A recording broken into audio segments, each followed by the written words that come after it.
Des mots qui connaissent bien répondre. Alléluia. Que le nom du Seigneur soit béni. Nous allons prier, nous allons rendre grâce au Seigneur. Oui, on a chanté là-haut, mon nom est inscrit là-haut, là-bas. On n'a rien payé, nos noms sont inscrits. Rendons grâce. Je vous invite à nous lever et de rendre grâce au Seigneur. Nous avons loué, c'est bien, nous avons loué, dansé, célébré le Seigneur, mais il veut qu'on prie pour remercier vraiment le Seigneur. C'est formidable. On n'a rien payé pour venir, pour aller d'un endroit, d'un pays à un autre. Il faut que tu payes le visa, il faut que tu payes le passeport, il faut que tu payes plein de choses. Mais Christ est venu nous prendre dans les ténèbres, dans la lumière, pour rentrer dans son royaume. On n'a rien payé. Il nous a racheté à un grand prix. On était là comme ça, livrés à nous-mêmes au marché des ténèbres. Rendons grâce au Seigneur. Seigneur, merci pour ta grâce. Merci pour ta bonté, Seigneur. Nous voulons encore, Seigneur, te rendre grâce parce que, Seigneur, tu nous as sauvés. Papa, tu nous as sauvés, Seigneur, sans que nous ayons rien payé au Dieu. Seigneur, c'est toi qui nous as connus. C'est toi qui nous as appelés et qui nous as mis à part. Tu nous as sanctifiés, tu nous as glorifiés au Papa, au Seigneur. Nous voulons te rendre grâce pour cette merveilleuse œuvre de la croix, pour ton salut manifesté dans nos vies et pour ta bonté, Seigneur. Oh Seigneur, parfois nous ne réalisons pas, oh Dieu, cette grâce, Seigneur, que nous avons d'être rachetés, d'être appelés les élus des Seigneurs. Voilà pourquoi nous voulons te bénir, te célébrer, t'élever, t'honorer. Seigneur, oui, quelle faveur imméritée. Car tu dis que le salut du péché, c'est la mort.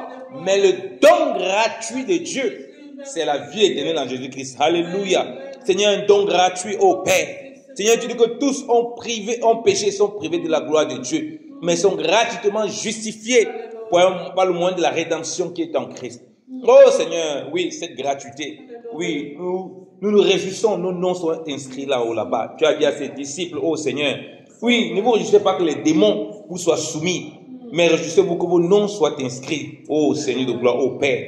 Seigneur, dans ton livre, oh Seigneur. Sois béni au Père, sois élevé au Père, au nom de Jésus-Christ de Nazareth. Amen, amen. Acclamons le Seigneur, vraiment, il mérite la louange, l'acclamation, l'honneur. Que vous asseoir bien aimé dans le Seigneur. C'est une merveille, c'est vraiment merveilleux. Ah, bien aimé. On nous a pris dans la rue, on nous a mis dans une maison, on nous a mis au chaud, on nous a tout donné, on nous a donné le Saint-Esprit, on nous a donné son sang, il nous a donné sa chair. Ça, c'est merveilleux. Qui peut faire ça? Il nous a tout donné, tout. Il a pris les gens dans la rue comme ça, il a pris les voyous, des bandits, qui venaient dans ma maison, il nous a habillés. Ah, ça c'est quand même formidable, hein? Non, quelqu'un comme ça, on doit être reconnaissant tous les jours. Amen. On doit être reconnaissant tous les jours, bien aimé dans le Seigneur. On prend des paraphrases comme ça. Parfois, Dieu nous permet de paraphraser comme des choses de ce monde pour réaliser à quel point il nous aime, à quel point il nous a aimés, à quel point la grâce représente. Parce que parfois, on croit que, voilà, c'est tellement acquis. Vraiment, on a fait tellement d'efforts parce qu'on devient un peu orgueilleux, parce qu'on est un peu des petites choses. Mais si on réalise dans quel état on était quand il nous a ramassés, on dit, ah, vraiment, toute la gloire soit rendue au Seigneur. Amen. Ce n'est pas ça que je voulais partager aujourd'hui. Je voulais continuer parce que j'ai envie de continuer ce qu'on a commencé la dernière fois sur comment contribuer financièrement avec nos biens, comme on a dit, dans l'église pour l'œuvre du Seigneur. Et le message que nous avons partagé la dernière fois, l'enseignement que nous avons partagé, nous avons pris point par point, nous avons expliqué. La notion était sur les besoins de l'église, les besoins de l'assemblée. Et on a compris que pour réaliser que l'assemblée a des besoins, il faut déjà comprendre que nous faisons partie de l'assemblée.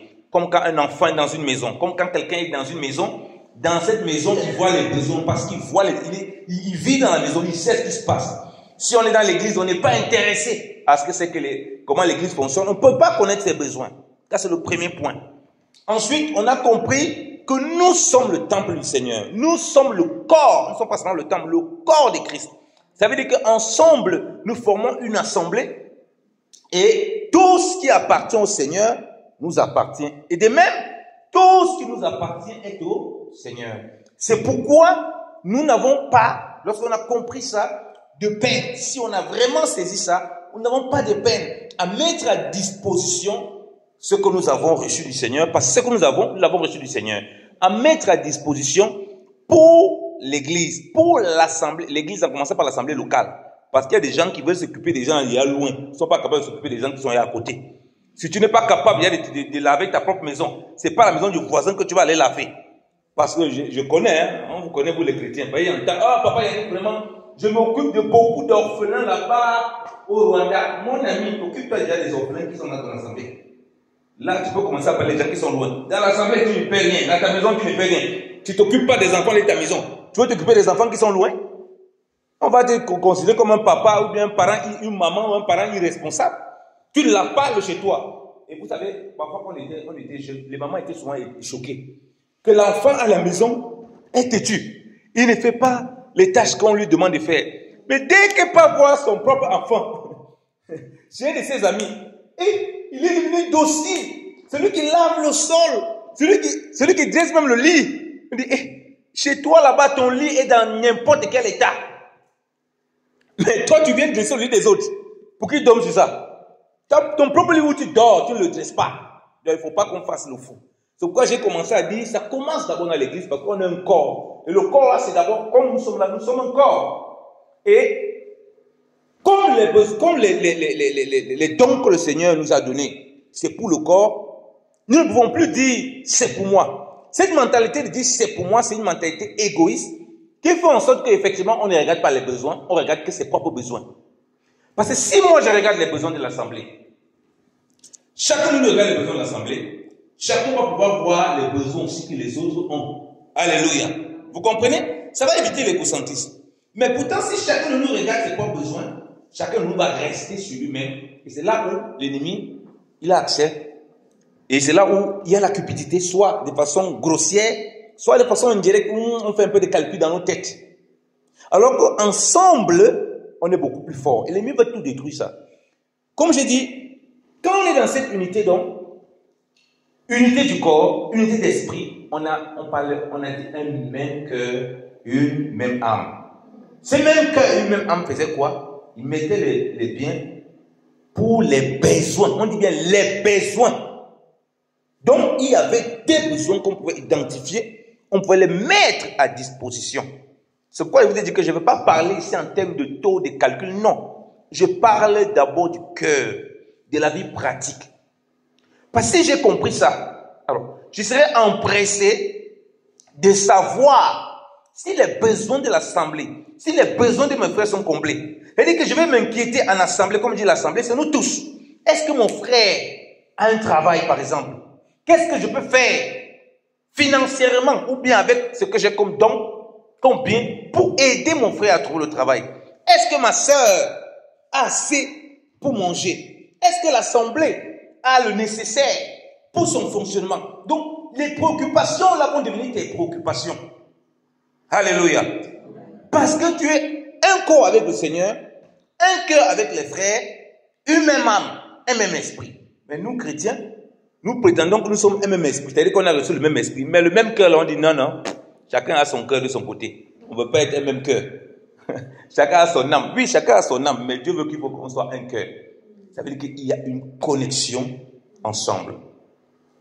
Et j'ai expliqué que le principe donc de donner, puisqu'on a reçu du Seigneur, l'Écriture dit, Paul dit, ô homme, qu'as-tu que tu n'as reçu? Et si tu l'as reçu, pourquoi t'en glorifies? Ça veut dire que quand on donne parce qu'on a reçu. Alléluia. Et c'est ça qu'il faut, cet aspect que je vais beaucoup insister sur cette phase de mon enseignement aujourd'hui. J'ai expliqué le principe, comment ils réunissaient tous, ils voyaient les besoins. Et ils mettaient à disposition ce qu'ils avaient. Ce n'est pas mettre à disposition ce qu'ils avaient qu'ils apportaient la bénédiction. Ça, c'est une grossière erreur. C'est bien la bénédiction qu'ils avaient qui faisait en sorte qu'ils pouvaient mettre à disposition. Alléluia. M'occuper de ma maison. C'est parce que j'ai à disposition que je parviens à m'occuper. Ce n'est pas l'inverse. M'occuper de mes enfants, c'est ma responsabilité en tant que parent parce que j'ai ces enfants. Alléluia. Donc c'est un don que Dieu m'a donné et ensuite donc je mets à disposition mes biens. Ce n'est pas l'inverse. Donc qu'est-ce qui se passe dans l'église? Les gens veulent donner parce qu'ils espèrent obtenir quelque chose de Dieu. Donc, ils considèrent qu'ils n'ont rien. C'est là d'où vient la cupidité. Toi et moi, qu'est-ce que tu as que Dieu ne t'a pas donné? Qu'as-tu que tu n'as reçu? Le souffle de vie, c'est Dieu qui t'a donné. Même ton argent que tu as, c'est Dieu qui t'a donné ça. Parce que beaucoup ont essayé de travailler, ils n'ont pas pu. Beaucoup m'ont travaillé, à la fin du mois, ils cherchent le salaire, ils ne voient pas. C'est la bagarre avec le patron. Beaucoup ont travaillé, ils n'ont pas touché le salaire là. Avant que le mois n'arrive, il est temps de faire les calculs de leur salaire, ils sont morts. À la veille du salaire, à la veille du jour où le salaire est arrivé, ils sont morts. Tout ce que tu as, il y a la main et la grâce de Dieu dessus. Tout. Que tu aies travaillé, que tu aies fait beaucoup d'efforts, il y a la grâce qui est là, qui t'accompagne. Voilà pourquoi quand on parle de donner, comment contribuer financièrement, tu ne réfléchis pas. Je vais venir donner parce que je sais que Dieu lui va me redonner au retour. Ça c'est un calcul des malhonnêtes. Si tu es malhonnête aujourd'hui, moi je te dis, ça c'est un calcul des malhonnêtes. Si tu donnes connaître que tu es malhonnête, tu n'es pas honnête devant Dieu. Le principe que tu crois là, c'est un principe biblique, mais sauf que c'est mal pris. C'est celui qui est béni qui donne. C'est une boucle. Je suis béni, et c'est la bénédiction qui m'amène à donner, et je rentre surtout dans un cycle. Ce n'est pas non, je ne suis pas béni, j'attends quand mes problèmes vont être résolus, et pour débloquer mes problèmes, là je commence à donner à l'église. Voilà pourquoi tu es frustré, puisque rien ne se débloque, tu es de plus en plus frustré. Voilà, comme il dit, la dernière fois, les gens sont frustrés dans l'église. À un moment, il dit, il ne donne plus. Tu donnais pourquoi? Tu donnais pour qui? Parce qu'il donnait dans un esprit malsain afin d'obtenir. Tu ne comprends pas que tu as déjà été béni. Et c'est parce que tu as été béni que tu donnes. Tu donnes, ton don devient donc quoi? Même si Dieu t'explique que l'âme qui engraisse sera engraissée, c'est-à-dire que celui qui donne, il va aussi recevoir. Quand tu vas donner, ton don sera une action de grâce. Alléluia. Vous voyez la différence? Un païen, quand il donne, s'il connaît le principe, il paraît que dans la Bible, si tu donnes un, tu vas recevoir deux. Il va commencer à donner partout, c'est qu'il attend deux. C'est un businessman, c'est un commerçant, il n'y a pas la foi dans ce qu'il fait. Et beaucoup veulent lire l'écriture quand c'est pas comme ça. C'est parce que Dieu t'a dit que l'âme qui engraisse sera aussi engraissée. L'arroseur arrosé, que tu penses que tu vas prendre l'arrosoir, te balader dehors, il n'y a pas la foi, il n'y a pas la crainte de Dieu, tu commences à arroser. On dit bien l'arroseur arrosé, ça veut dire que celui qui arrose, Dieu lui avait donné de quoi arroser. Voilà comment les imposteurs rentrent dans l'église, ils manipulent les chrétiens, ils commencent à donner l'argent. Viens donner $500, il va aller chez toi, tu vas voir comment tu seras béni. C'est un menteur. Il ne sera aucunement béni, voilà pourquoi tu es frustré. Si tu veux donner, donne parce que tu à cœur, comme j'ai dit, ton cœur est rempli de joie et d'admiration envers le Seigneur, de ce qu'il t'a donné et tu lui rends grâce. Donc le don pour nos vies devient, donner financement devient une action de grâce. Puisque la parole de Dieu nous dit de rendre grâce en toutes choses. Vous croyez seulement que c'est quand il y a le malheur, comme on dit, il y a le malheur, oui, le malheur, on dit de rendre grâce. Même tout ce qu'on a, quand on vient donner une offrande, quand on vient donner, contribuer dans l'assemblée, quand on vient contribuer dans la vie d'un frère, frère, c'est une action de grâce. Voilà pourquoi tu ne peux pas te taper que oui, je le mérite. Tu sais que c'est Dieu. Frère, c'est une grâce que Dieu t'appelle, toi et moi. C'est une grâce qu'on est là, qui nous a appelés. Il peut nous chasser, qu'il n'a pas besoin de nous.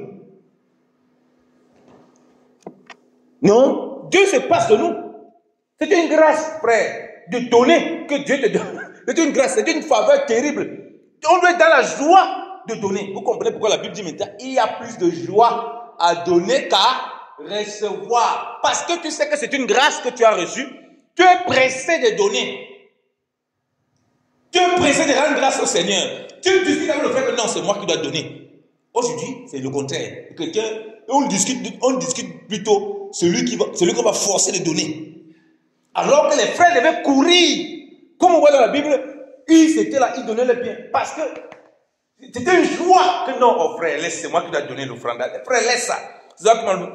C'est moi qui dois m'occuper de ça. Maintenant, chrétien, quand il guette, s'il voit le frère quand il a dit que c'est moi qui dois m'occuper de ça, il dit oui, occupe-toi de ça. C'est ce qu'il pensait dans son cœur. En réalité, il pensait que non, le frère va s'occuper de ça, ça ne me concerne pas. Il faisait semblant de venir faire comme s'il veut aussi. Tu es essayé, frère Cathy. Non, frère Cathy. Ah bon, ok, comme tu vas alors, je vais laisser. Alors que c'est un menteur, alors que dans son cœur, Il n'a pas envie de donner. Parce qu'il n'a pas compris que c'est une grâce. Quand il a compris que c'est une action de grâce, puisque j'ai reçu de Dieu et je donne ce que j'ai reçu, je le fais avec joie parce que je veux que les gens contribuent, je veux que les gens participent à la joie et au bonheur que j'ai reçu du Seigneur. Puisqu'on dit qu'il y a plus de joie à donner qu'à recevoir, pourquoi? Et la joie, là, vient de quoi? La Bible dit, dans Romains chapitre 14, on va dire que le royaume de Dieu, ce n'est pas le manger, le boire, mais quoi?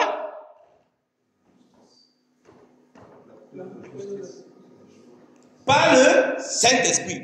La joie par le Saint-Esprit. Donc on dit qu'il y a plus de joie à donner qu'à recevoir. Ce n'est pas n'importe quelle joie. Ce n'est pas la joie d'avoir mangé le boundou. Ce n'est pas la joie d'avoir mangé le makayabou. Ce n'est pas la joie d'avoir mangé les pâtes, hein, la pasta. Hein, ma sœur Yvette. C'est pas la joie d'avoir mangé la sauce bolognaise. Comme tu vois un mari, un papa à la maison. Il a tellement, oh chérie, tu as tellement bien que j'ai bien mangé. Non, on prend $500. Ça, c'est un mauvais mari, ça. Tu donnes l'argent parce qu'il a bien mangé. C'est quelle histoire, ça? Dans le jour que tu ne cuisines pas bien, puis la femme fait un raté, il dit, chérie, la vie n'était pas bon, je ne te donne rien. C'est quelle histoire, ça? C'est sa joie est remplie parce qu'il reconnaît devant Dieu qu'il a reçu une femme merveilleuse. Alléluia. Il lui donne ce qu'il a reçu du Seigneur. Parce qu'il réalise que c'est une grâce de Dieu que Dieu lui a donnée. Mais si c'est en fonction de ces humains qui te donnent, le matin, la femme n'ose même pas lui demander que chérie, mon argent que tu vas me donner là, parce qu'elle sait qu'il est de mauvaise humeur, hein, il ne veut pas entendre parler. Donc il donne en fonction de ses humeurs. C'est pas comme ça. C'est ce que les chrétiens font. Ils se fâchent avec le pasteur, ils ne donnent plus. Il va voir, il ne donne plus. D'abord, je donne même beaucoup là pour tout le monde. Il donne pour qui, mon frère? Ils vont voir, il va sécher les finances là. On entend le langage parmi les chrétiens, c'est les sorciers ou bien c'est les chrétiens? C'est la sorcellerie ou bien c'est quoi? Quand on dit qu'il y a plus de joie à donner, c'est parce que le cœur est rempli de la joie de l'esprit. Et comme on dit, on ne peut pas donner ce qu'on n'a pas. C'est parce qu'on a reçu qu'on s'empresse de donner, et c'est pour ça qu'il dit qu'il y a plus de joie à donner qu'à recevoir, parce qu'il a déjà reçu. Puisqu'il ne peut pas donner quelque chose qu'il n'a pas reçu. Et il ne veut pas rester dans celui qui reçoit. Il veut partager avec les autres. Alléluia. Voilà pourquoi c'est une chaîne qui s'enferme. Je reçois du Seigneur. Éphésiens chapitre 1, 3 nous dit quoi? Nous avons été bénis de toutes sortes de bénédictions spirituelles dans les lieux célestes. Donc quand toi et moi on donne parce qu'on a tout reçu. Ce n'est pas pour être encore béni. C'est pour rester dans ce cycle que le Seigneur a établi en nous utilisant nous comme des instruments. C'est là où on n'est pas frustré. Et c'est là où on est prêt à faire des sacrifices qu'on est loin d'imaginer. Ce n'est plus des calculs humains, frère. Tu es capable de faire des sacrifices humainement, mais comment il est capable de faire ça? Comment les gens pouvaient vendre leur propriété, frère? Vous croyez que c'est parce qu'ils avaient regardé, ils avaient calculé que non, Dieu va le donner au centuple? Non. Et là, Dieu connaît, il va le donner au centuple pour qu'il serve davantage le Seigneur. Alléluia. Donc, comme Paul dit dans Actes chapitre 20 qu'il y a plus de joie à donner qu'à recevoir en disant que c'est les paroles du Seigneur, il n'est pas que parler de n'importe quel don, de n'importe quelle joie. Ce n'est pas la joie comme Jacob, comme Isaac, après avoir mangé la viande, il dit que je vais te bénir, mon fils. Non, il faut qu'il mange la viande, il va te bénir. Ce n'est pas ce n'est pas comme ça. Hein. Il ne bénit pas parce qu'il a été nourri. Non. Il bénit parce qu'il est déjà béni. Ça change tout. Si tu ne fais pas confiance au Seigneur, si tu ne marches pas par la foi, si tu ne comprends pas que tu es appelé à faire part de tous tes biens, l'œuvre du Seigneur, et que donner pour toi, c'est une action de grâce, moi je ne sais pas comment on va pouvoir vivre pleinement, être épanoui. Vous savez, je rencontre beaucoup de gens qui ont des problèmes d'argent, les chrétiens. Problèmes d'argent, tu peux imaginer. Tellement, c'est cette base que je les donne. Tu peux beau l'expliquer, fais les calculs comme ça ne servira à rien. Il va continuer parce que la source n'est pas résolue. Il va te dire comment il fait des sacrifices, mais il n'obtient rien derrière. C'est parce que tu crois que tu veux obtenir la bénédiction en faisant tes sacrifices. Tu n'acceptes pas déjà le fait que tu es un instrument du Seigneur, tu es béni du Seigneur. Et ce que tu donnes, c'est parce que tu l'as reçu. Tu crois que tu donnes, tu fais plaisir à Dieu. C'est pour toi que tu donnes, mon ami. C'est pas pour Dieu. Dieu fait quoi avec? C'est pour toi et moi qu'on donne. Voilà pourquoi il prend plaisir quand le cœur est plutôt en joie. Si le cœur est dans les grincements, non, ça ne sert à rien, ça sert absolument à rien. Paul expliquait donc ce principe de donner avec joie. On va le lire aux évêques d'Éphèse, aux anciens d'Éphèse. Lorsqu'ils ne devaient plus les voir,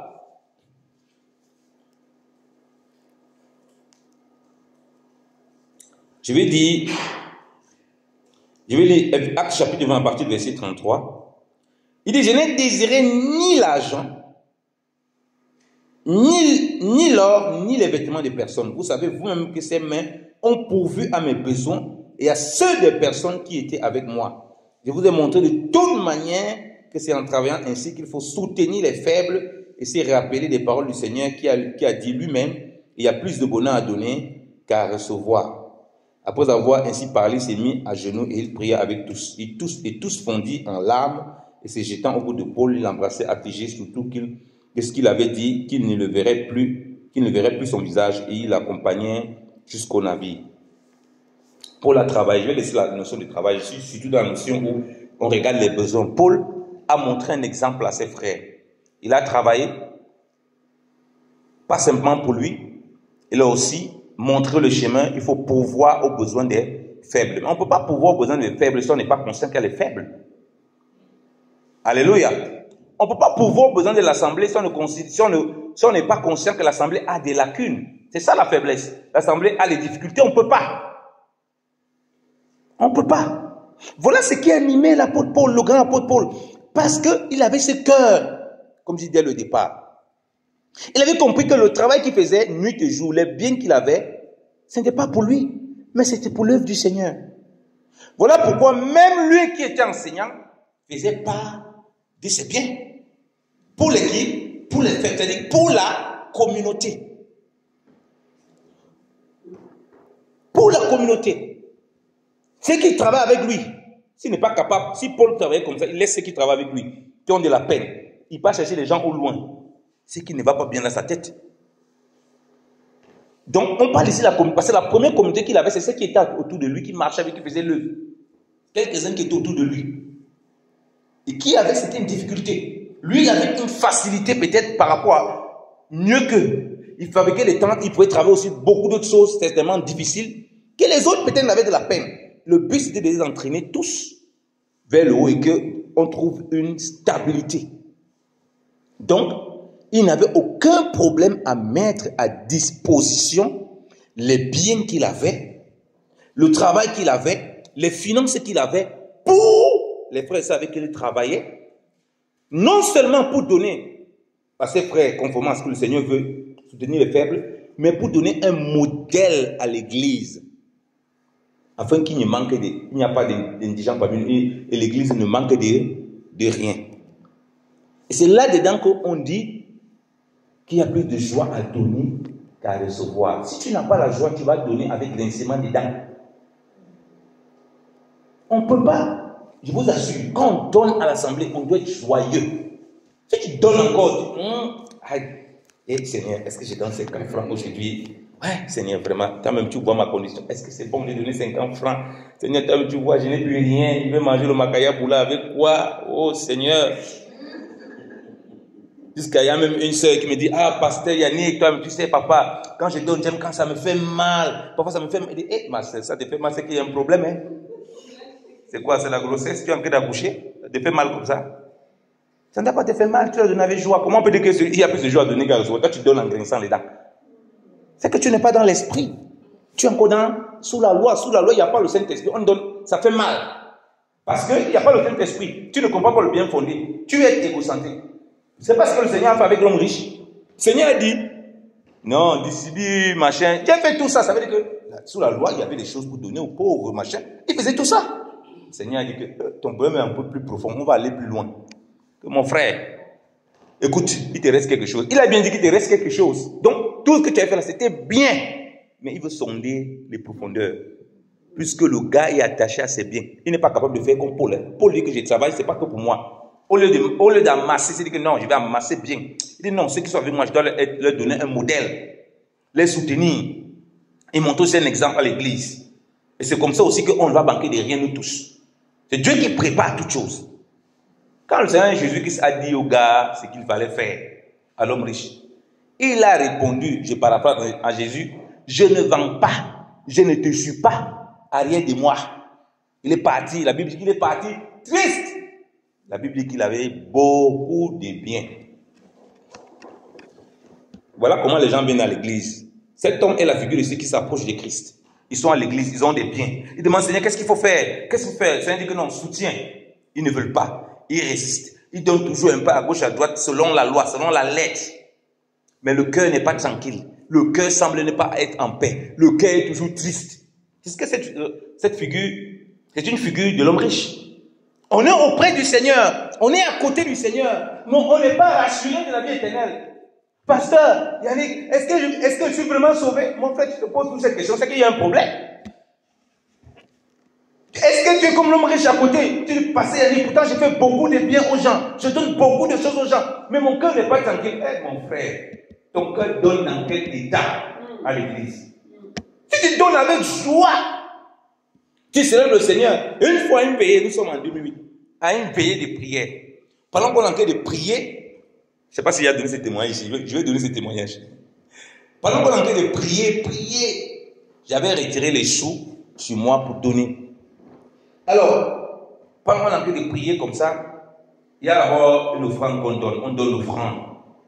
On donne l'offrande, on chante, on rend grâce à Dieu. Après, vers le matin, les responsables qui étaient devant disent, si quelqu'un a encore à cœur, si quelqu'un sent à cœur de contribuer pour le Dieu, qui se sente libre. Moi, dans ma joie, je vais aller donner l'offrande. Un frère m'arrête.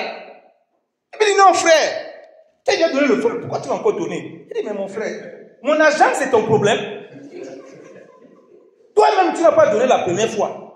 Moi je me lève pour donner. Le gars m'a arrêté, il m'a bloqué. Non frère, tu exagères. Il dit, hey, c'est quelle sorcellerie ça? Moi mon argent que je suis venu avec pour donner au Seigneur, j'ai donné la première partie. Il donne la deuxième partie. Ça se pose un... J'étais joyeux. Il dit, mon frère, est-ce que quelqu'un m'a arrêté pour qu'il va donner? Toi-même, on a dit que si quelqu'un s'est à cœur, toi-même tu es resté là, non, tu ne vas pas bouger. Donc tu ne bouges pas, tu vas arrêter les gens qui vont devant. Ça c'est quoi ça? Voilà comment les gens sont à l'église. Et puis ces personnes-là, dont je parle là, endettées, peut-être elles depuis de 30 000 même aujourd'hui. Pourquoi? Parce que les gens vivent comme des bandits parmi les chrétiens. Le cœur n'est pas sincère. Le cœur ne donne pas avec sincérité. Le cœur n'a pas compris ce que c'est que donner avec joie. C'est pour ça qu'on est obligé de faire. Les pasteurs, vous les chrétiens aussi qui poussez les pasteurs, certains pasteurs à faire beaucoup de tactiques. Pour vous dépouiller aussi. Hein. Parce que les pasteurs, voyant que c'est chaud, ils sont aussi obligés de vous faire peur de temps en temps. Parce que c'est compliqué, ils ont besoin d'argent. Comme le cœur n'est pas si concis, quand on sait que vous avez peur, vous allez donner. Mais ça, je vous dis toujours, vous n'êtes pas agréable à Dieu. Parce qu'on voit que c'est le cœur joyeux qui est agréable au Seigneur. C'est-à-dire que Dieu veut qu'un cœur rempli de grâce, rempli d'admiration au Seigneur, reconnaissant de ce que le Seigneur a fait dans sa vie, il dispose de ses biens. Alléluia. Il dispose. Il ne va pas venir répéter, oh, il y a plus de gens à donner qu'à recevoir, mais dans son cœur, il a un grincement dedans. Hey, je donne l'argent, Seigneur, si c'est moyen de ne pas donner. Et pas comme ça, bien dans le Seigneur. Donne parce que tu aimes. Moi, je veux que le cœur soit touché. Tu vas comprendre que ce n'est pas normal que tu ne contribues pas à l'œuvre de Dieu. Pas parce qu'on t'aura imposé, parce que ton cœur sera attaché à cette grâce, à ce désir de rendre toujours grâce au Seigneur. Donc tu seras mal à l'aise. On n'aura pas besoin de te mettre une parole comme un marteau sur la tête. Parce que tu comprends que tout cela, ça appartient au Seigneur et tout ce que tu as appartient au Seigneur. Comment vous voulez que si une église fonctionne comme ça, comment les gens peuvent être frustrés? C'est pourquoi les chrétiens courent derrière la prospérité, ils n'ont rien. Puisqu'ils donnent dans une intention d'être prospères. Il n'a pas compris. Ça veut dire qu'il considère qu'il n'est pas prospère déjà. Alors, quelqu'un comme ça, on va faire quoi? La Bible dit que je suis béni, tout ça de bénédiction. Si je ne crois pas à ça, c'est normal que je cours vers des choses alors que je suis déjà. Donc, mon problème, c'est un problème de foi. La foi, c'est ce qu'on entend la parole de Dieu. Si Dieu dit que je suis déjà béni, pourquoi je continue à croire que je suis maudit et je ne suis pas béni et je viens de donner? Je donne parce que je pense que je ne suis pas béni et je donne toujours dans une intention de bénédiction. Et du coup, je ne suis pas dans la parole de Dieu.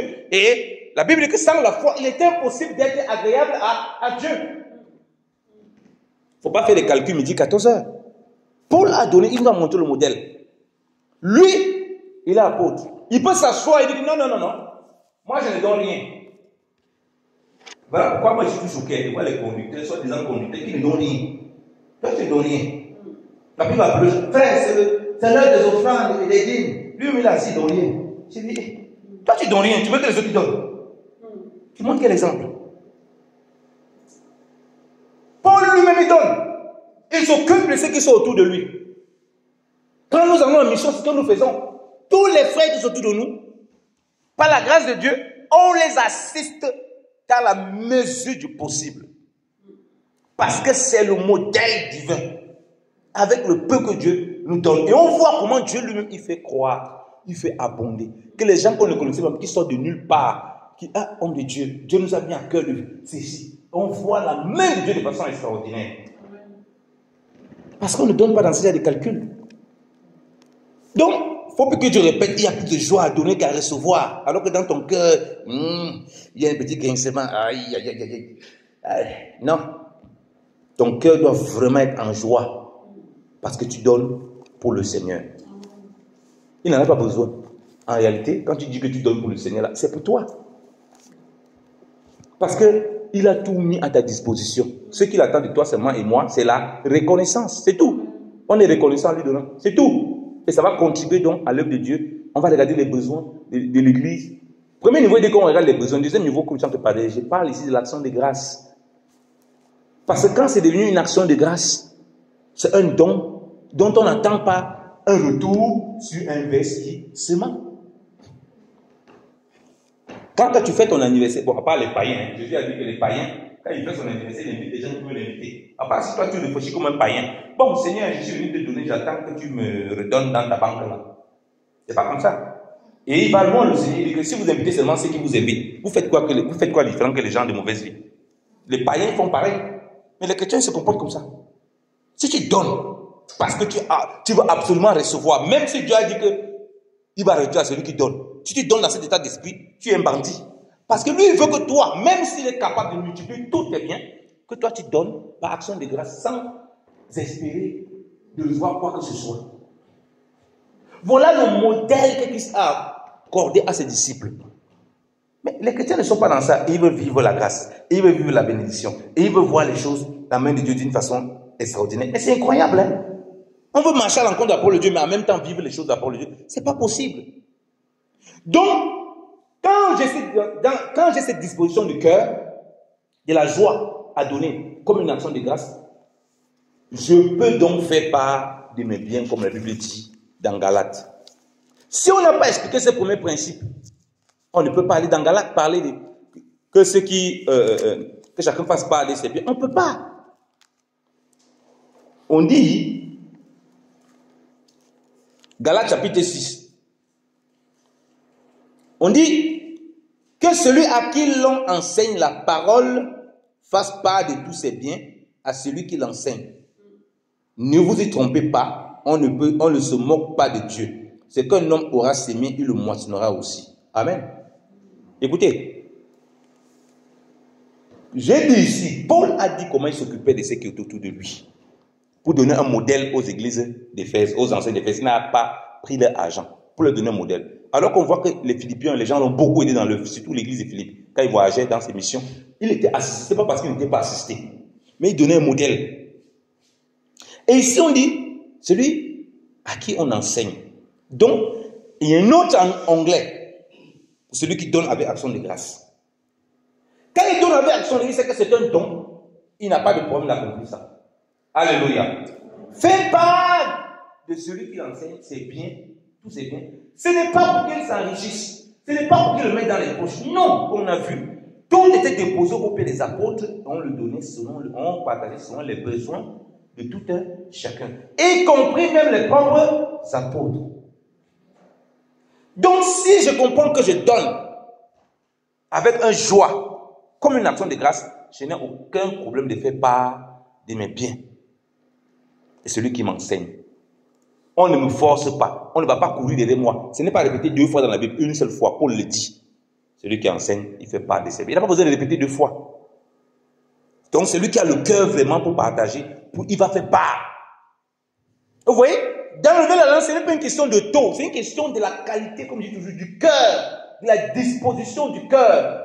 Pourquoi on ne fait pas part de tous nos biens? Pourquoi on se comporte comme Alliance Saphira? On vient à l'église, les gens dans les églises, ils viennent, ils t'appellent pasteur. C'est quand ils ont le problème dans les entreprises, ils t'appellent pasteur, prie pour moi. C'est où tu découvres que le gars a 3 entreprises au Congo. Papa, tu étais ici, tu as dit que tu as l'asile. Maintenant, tu as 3 entreprises au Congo. Parce que les choses sont en train de vouloir faire faillite. Tu vois que les gens ont des projets cachés. C'est quel esprit ça? C'est l'esprit d'Alliance Saphira. C'est que tu viens à l'église, tu dis, oh non, pasteur, vraiment, voilà le peu que j'ai pu avoir. Alors que tu mens. Tu as des choses que tu fais en secret. Tu vas prospérer comment? Fais part de tes biens, c'est la sincérité. J'ai des biens ici. Comment ça peut être utile dans l'œuvre de Dieu? Comment ça peut contribuer à l'œuvre de Dieu? C'est là où on dit qu'il moi, celui qui ne sait pas l'esprit. Comment ça peut contribuer à l'œuvre de Dieu? Comment ça peut aider ceux qui apportent la parole? Comment ça peut aider l'assemblée locale? Parce que, comme j'ai dit, premier niveau, rappelez-vous, premier niveau, on a un même cœur, on a une même âme. On réalise que l'Église a des besoins. Deuxième niveau, nous sommes dans le don. À la nouvelle alliance, Dieu a tant aimé le monde qu'il a donné. L'amour de Dieu est manifesté par le don. Donc, si nous disons que nous avons l'amour de Dieu, elle se manifeste par le don dans toutes ses formes, sans oublier le don financier qui est un problème parmi les chrétiens. Taux de cupidité. Mais il faut voir comment le chrétien l'a pris en langue. On ne respire plus. Quand il faut continuer, on le cherche, c'est défilé, il a disparu. Mais il répète, Dieu a tant aimé le monde. Dieu ne t'a pas aimé. Si Dieu t'a vraiment aimé, tu vas aimer. Parce qu'on ne donne que ce que l'on a reçu.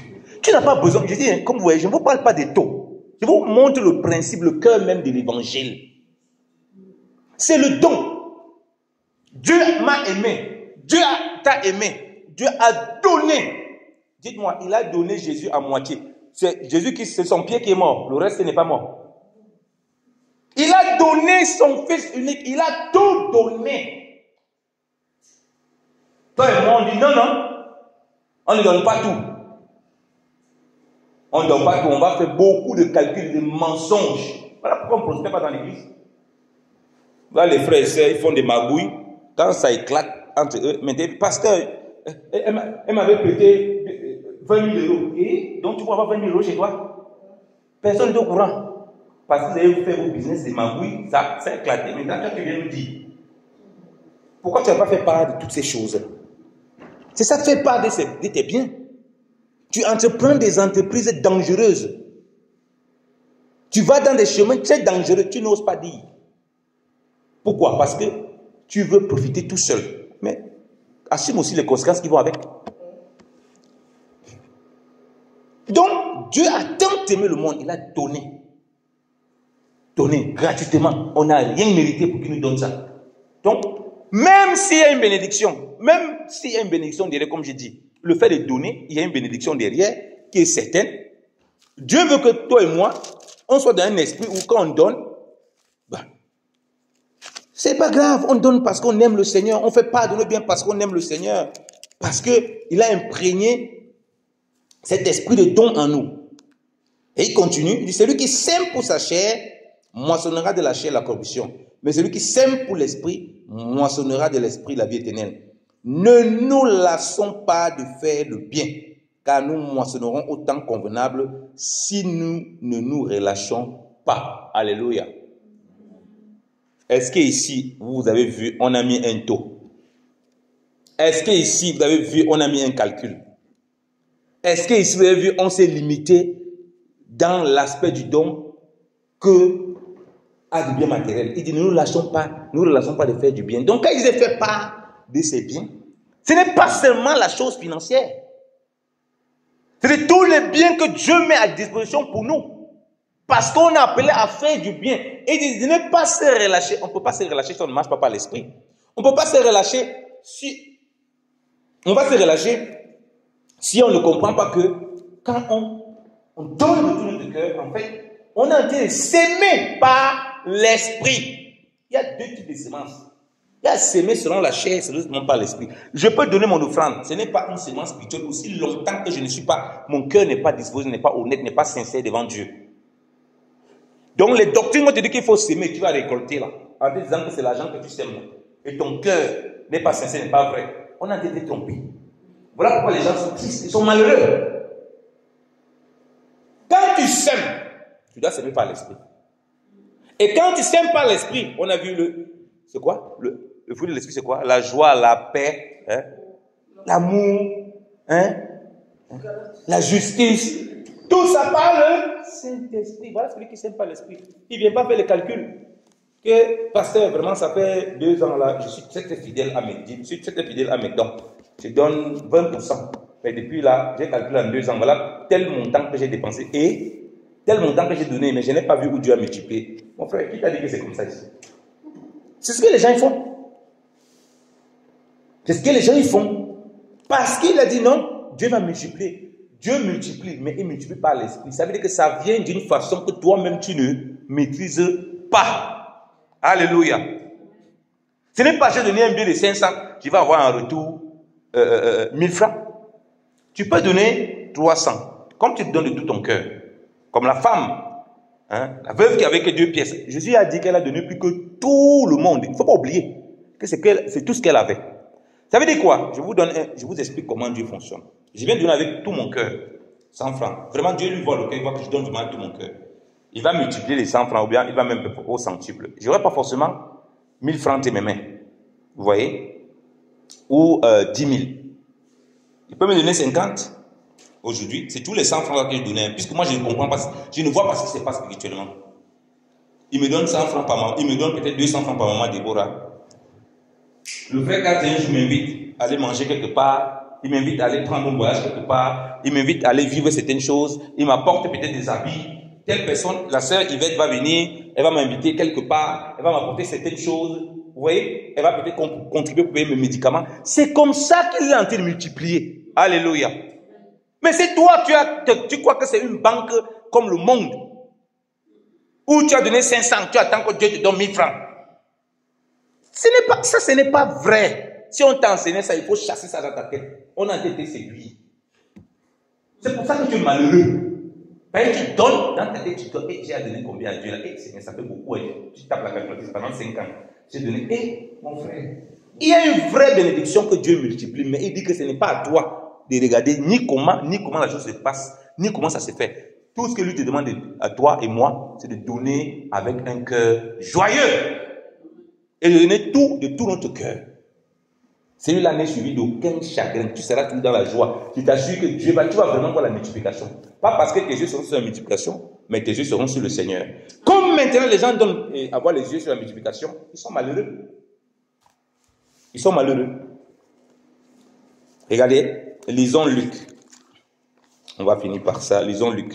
Donc, il faut faire part de nos biens dans l'assemblée, de tous nos biens, mais pas dans l'intention d'avoir, oh Seigneur, multiplie.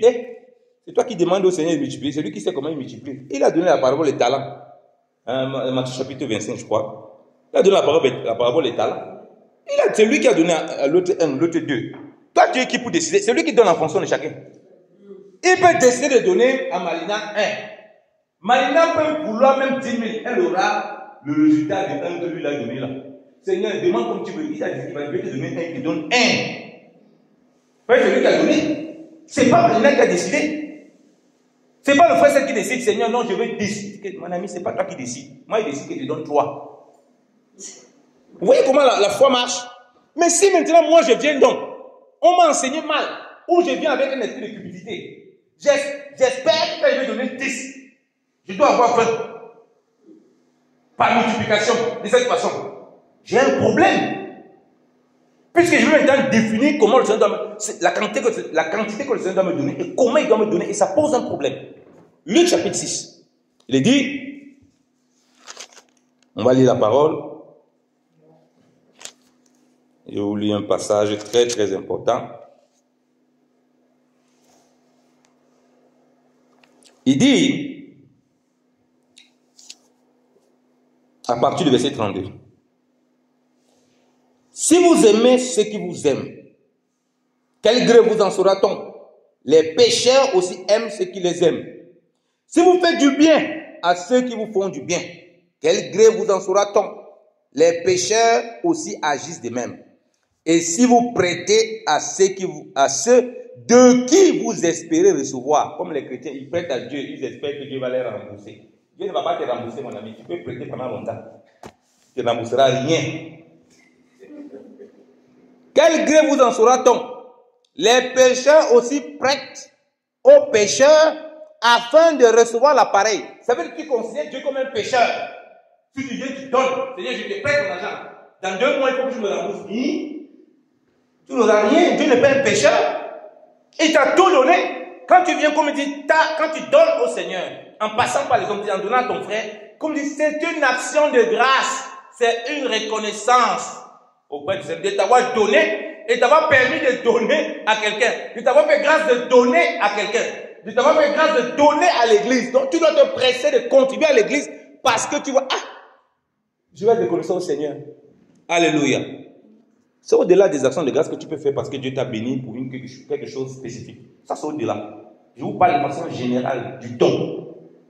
Parce qu'il y a l'action de grâce où oui, on voit dans la parole, Dieu a fait quelque chose pour toi, tu peux venir apporter. Ici, je parle de façon générale parce qu'on a tous reçu du Seigneur.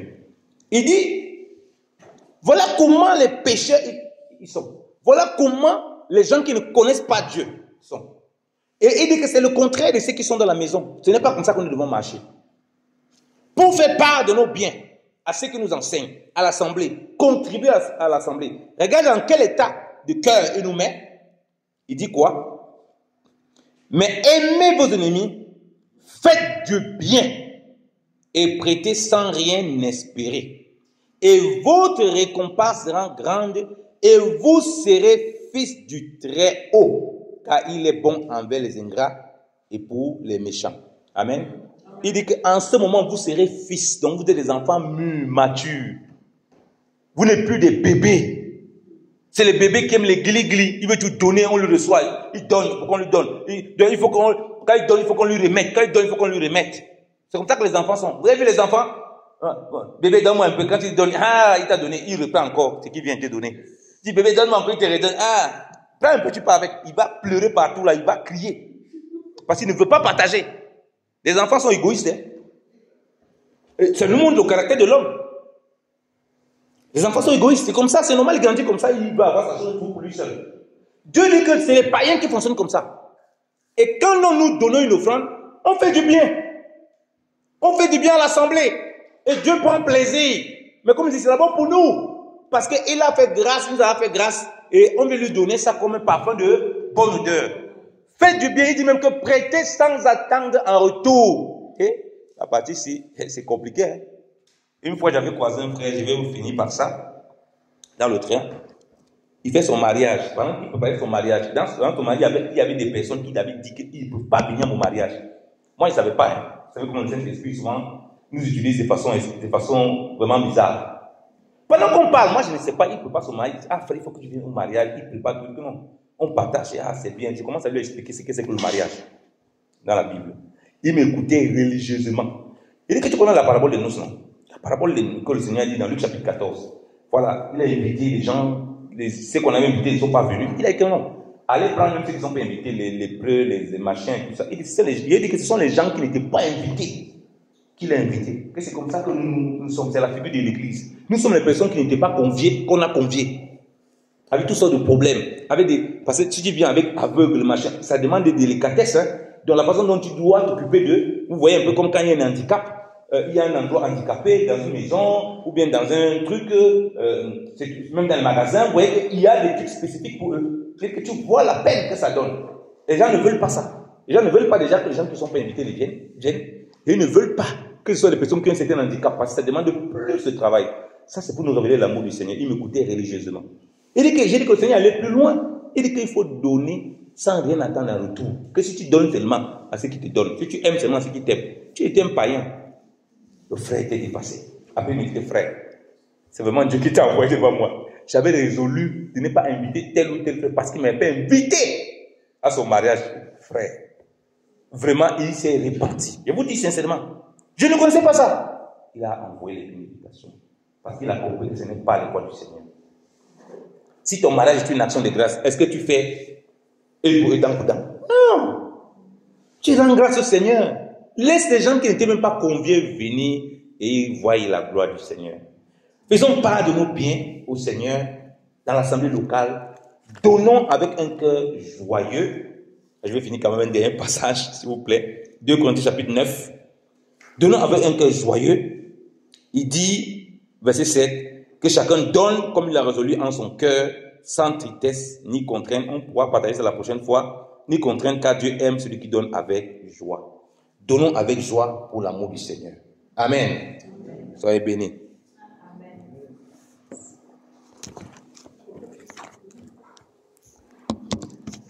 On va prier, on va rendre grâce au Seigneur. On va remercier le Seigneur pour ce moment merveilleux qu'il nous a accordé. Soyons bénis en lui. Seigneur, merci parce que nous avons compris que Seigneur de gloire, nous donnons parce que tu nous as donné. Oui, tu as dit, Dieu a tant aimé le monde qu'il a donné son Fils unique. Seigneur, nous voulons faire part de nos biens à ceux qui nous enseignent, à ceux qui nous encadrent, à ceux qui s'occupent de nous. Seigneur, pas parce qu'on pense qu'ils peuvent s'en servir pour leur propre désir, mais parce que, Seigneur, tu nous as appris le concept de donner et que donner, c'est une action de grâce pour être reconnaissant pour tout ce que tu fais et ce que tu as fait et ce que tu nous as donné au Père au nom de Jésus. Seigneur, merci encore parce que nous savons que nous ne manquerons de rien dans l'assemblée. Seigneur, oui, parce que tu circoncis encore davantage nos cœurs. Seigneur, oui, nous croyons que tu multiplies toutes choses, Seigneur, et que ce que tu attends de nous, c'est simplement de donner avec joie et avec amour, et que toi, tu te charges du reste. Merci, Seigneur, parce que tu feras encore abonder en nous, ô Père, toutes sortes de dons, ô Papa Saint de gloire, pour les saints, pour l'Église, pour la communion fraternelle, et même pour ceux qui sont au loin, afin que ton nom soit glorifié et que ton Église ne manque de rien. Je te bénis parce que nous ne manquerons de rien et que nous ne manquons de rien. Comme le psalmiste a dit, l'Éternel est mon berger, je ne manquerai de rien. Nous ne manquons de rien à cause de ta présence. Et nous voulons donc donner toutes choses avec action de grâce. Merci parce que tu pourvois financièrement, Papa, dans nos vies. Que tu pourvois financièrement dans l'assemblée et dans toutes les assemblées, où Papa, où ce cœur est attaché à toi, ô Dieu. À toi soit la gloire, ô Père. À toi soit la louange encore, Papa. Dans le nom de Jésus-Christ de Nazareth. Amen. Seigneur, merci, Seigneur, de nous conduire encore, ô Dieu,